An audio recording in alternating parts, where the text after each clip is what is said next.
1953년 한반도 하늘에서 미국과 소련의 최신 제트 전투기들이 치열한 공중전을 전개합니다.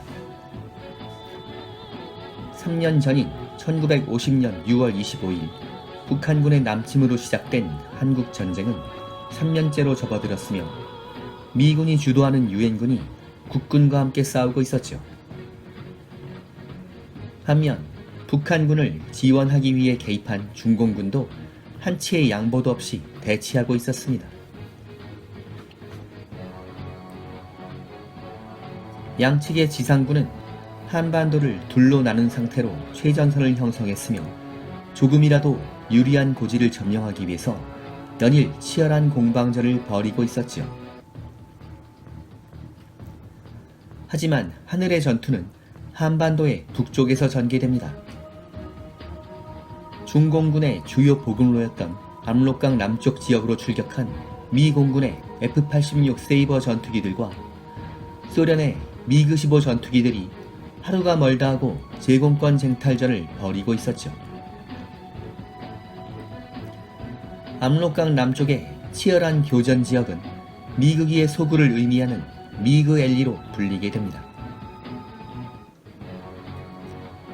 중공군은 한국전쟁에 개입하는 대가로 소련의 최신의 제트 전투기 미그-15 수백 대를 넘겨받은 상태였죠. 중공군 조종사들은 미그-엘리 상공으로 연일 출격하고 있었으며 비밀리에 참전했던 소련 공군 조종사들도 북한 국적 마크가 그려진 미그-15 전투기에 올라 미군기들을 요격하려고 했습니다. 비록 제트시대의 공중전이었지만 양측 조종사들은 2차 대전 방식의 공중전을 전개했으며 주요 공대공 무장도 2차 대전 때 사용하던 기관총과 기관포였는데 평균적으로 400m 안쪽으로 접근해야 유효 사거리를 확보할 수 있었습니다. 기체의 완성도와 항공 전자기술의 측면에서는 F-86 세이버가 앞서고 있었지만 미그-15의 비행 성능은 F-86에 결코 뒤지지 않았죠. 따라서 공중전의 승패는 오로지 조종사들의 실력과 전투 경험이 좌우한 것입니다.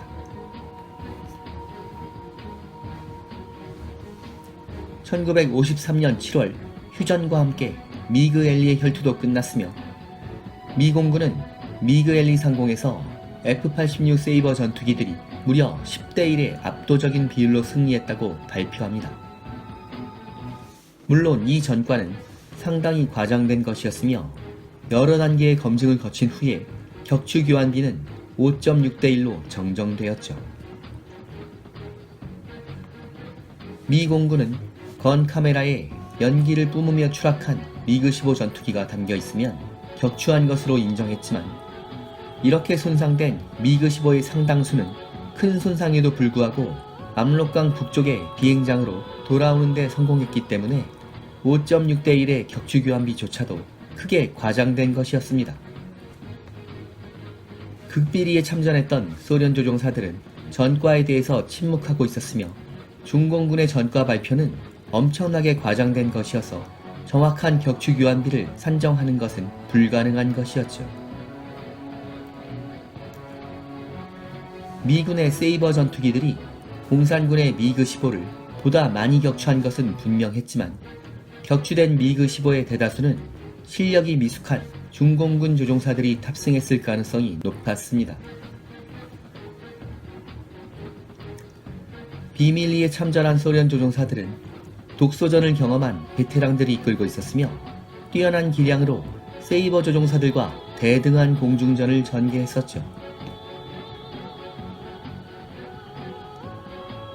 미군에게 있어서 가장 큰 문제는 세이버 조종사들의 활약에도 불구하고 미그-15의 위협이 여전해서 B-29 폭격기들의 주간 폭격이 중지돼 버렸다는 것이었습니다. 따라서 미그-엘리 상공에서 벌어진 공중전에서 미공군이 압도적인 우세를 기록한 것으로 보기에는 문제가 있다는 냉정한 평가가 내려집니다. 이렇게 되자 미군은 미래의 전쟁에서 제공권을 장악하기 위해서는 소련이 개발한 전투기들을 확실하게 압도하는 고성능의 전투기를 개발하고 Z시대의 공중전에 걸맞는 혁신적인 공대공 무기를 개발하는데 모든 역량을 집중하기로 결정합니다.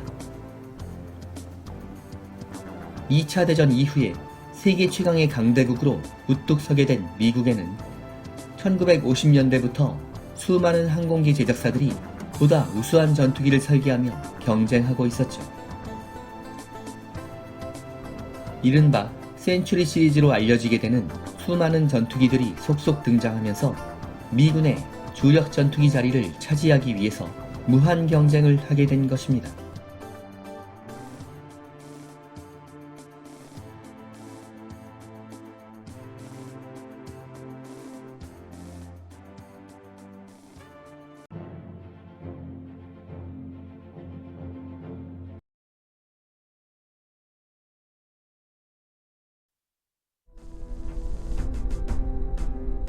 한편 한국전쟁의 휴전이 선포된 후 1년도 지나지 않아 인도 차이나 반도에서 전운이 달아오르고 있었습니다. 70년간 프랑스의 가혹한 식민 지배를 받았던 베트남은 2차 대전의 종전과 함께 항불투사였던 호치민의 주도하에 베트남의 북부 지역을 근거지로 독립을 선포합니다. 프랑스의 잔혹한 식민 치하에서 진저리 치며 독립을 열망하던 베트남인들은 호치민을 연호하며 독립을 열렬하게 환호합니다. 독립국가로 선포된 베트민은 중공과 소련의 지원을 받고 있었던 공산 정권이었죠. 하지만 프랑스는 70년간 지배했던 식민지 베트남을 포기하지 않으려 했으며 베트남의 공산화를 막아내고 자유세계를 지켜야 된다는 명분을 내세워 군대를 파견해서 호치민의 공산 정권을 토벌한다는 결정을 내립니다. 한국전쟁 이후에 공산 세력의 확산을 크게 우려하고 있었던 미국은 프랑스의 지원 요청에 호응해서 전차와 항공기를 대거 지원했으며 중무장한 프랑스군은 초반에 베트민군을 일방적으로 몰아붙입니다. 하지만 베트민군은 울창한 정글 속으로 숨어들어 프랑스군을 물고 늘어졌으며 정글에서 벌어지는 게릴라전에서는 전차와 항공기들이 별다른 활약을 할 수가 없었죠. 베트민의 끈질긴 저항에 직면한 프랑스군은 점점 수렁으로 빠져들게 됩니다.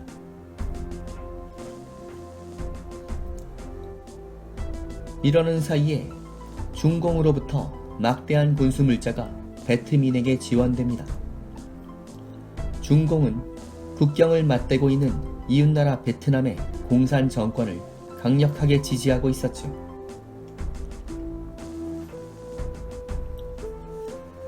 완전한 독립을 열망하던 베트민군은 점점 더 끈질기게 저항했으며 별다른 소득이 없이 일진일퇴의 공방전이 반복되자 프랑스군은 점차로 전쟁에 지쳐가고 있었습니다.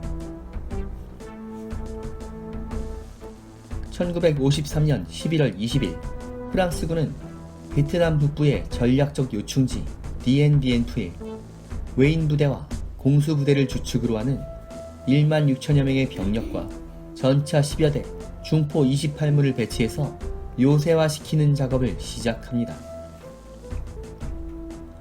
더구나 유사시에는 즉시 항공 지원에 나설 수 있는 270여 대의 각종 항공기들도 준비되어 있었죠. 프랑스군의 계획대로라면 디엔비엔프 요새는 베트민군의 급소에 칼을 들이댈 수 있는 신의 한 수였습니다.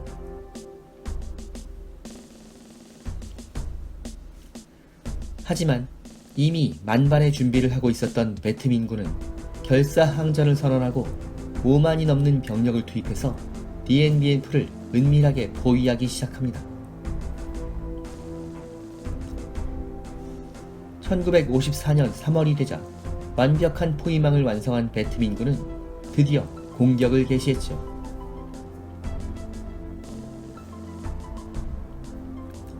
디엔비엔프가 난공불락의 요새라는 프랑스군의 낙관적인 생각과는 달리 완벽하게 고립된 DNBF는 악귀처럼 덤벼드는 베트민군에 의해서 거대한 무덤으로 변하기 시작합니다. 프랑스군의 전초기지는 일주일에 한 군데씩 함락돼 버렸으며 항공지원에 나선 프랑스 항공기들도 베트민군이 설치한 농밀한 대공포화망에 걸려들어 차례로 격추돼 버립니다.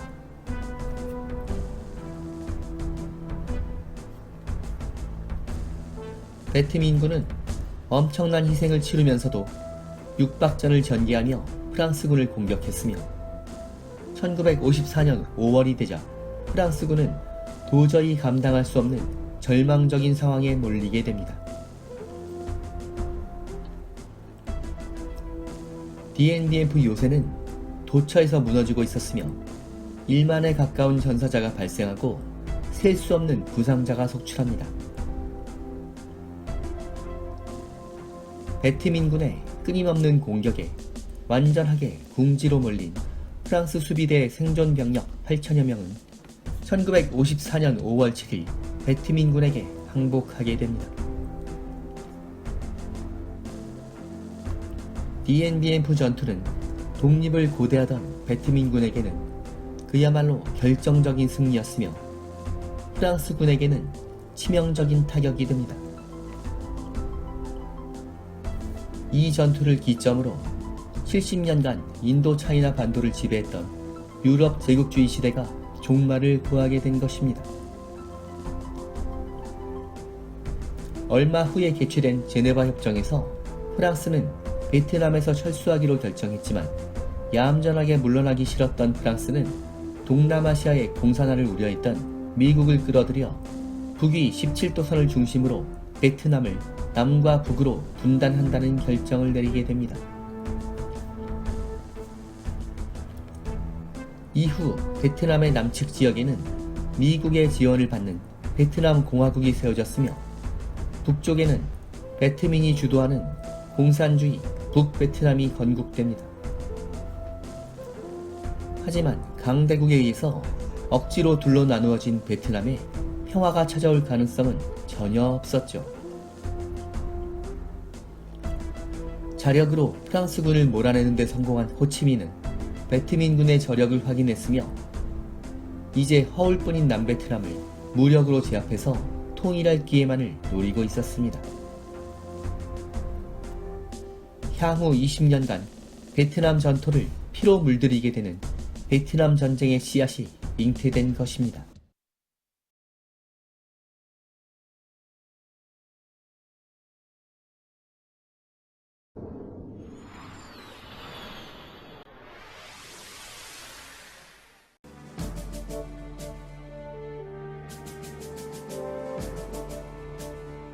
DNBF의 혈전이 끝난 후 4년이 지난 1958년 마오쩌둥의 중공군과 장제스의 자유중국군 사이의 갈등이 최고조에 달하고 있었습니다.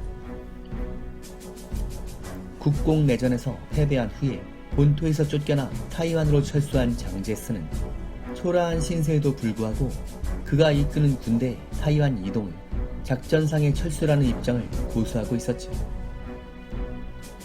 타이완에 근거지를 틀었던 장제스의 군대는 자유중국군으로 불리고 있었으며 그의 꿈은 언젠가 다시 군대를 이끌고 본토로 진출해서 마오쩌둥의 공산정권을 파멸시키는 것이었습니다.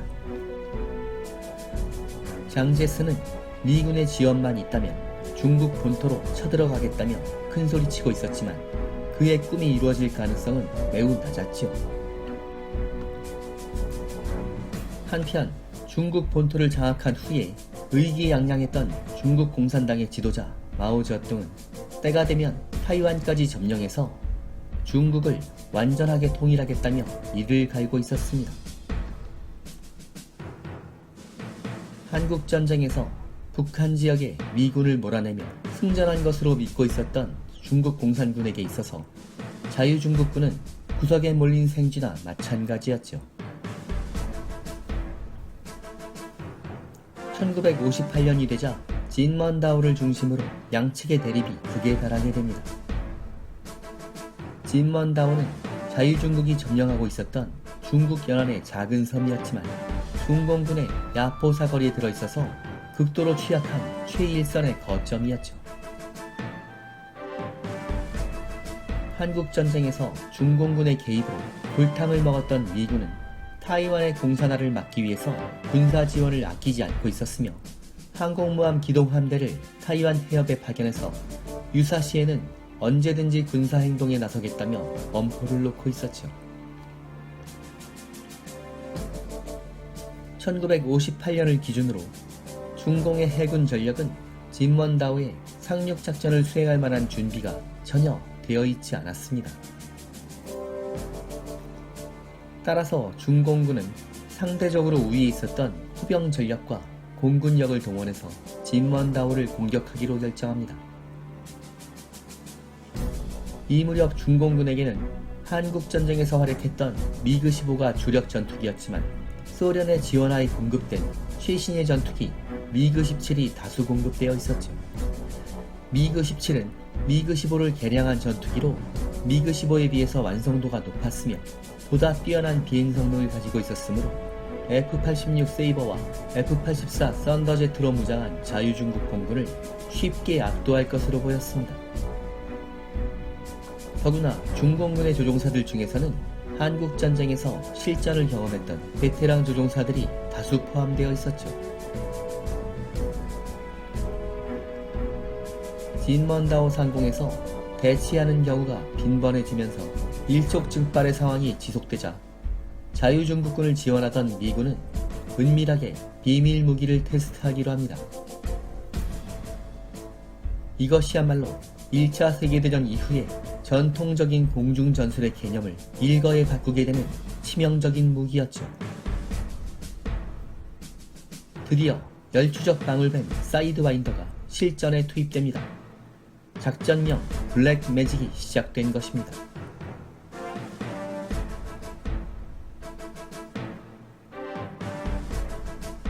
베트남 항공전은 다음 회로 이어집니다. 여기는 밀리터리 항공의 잡학 채널 불타는 하늘입니다.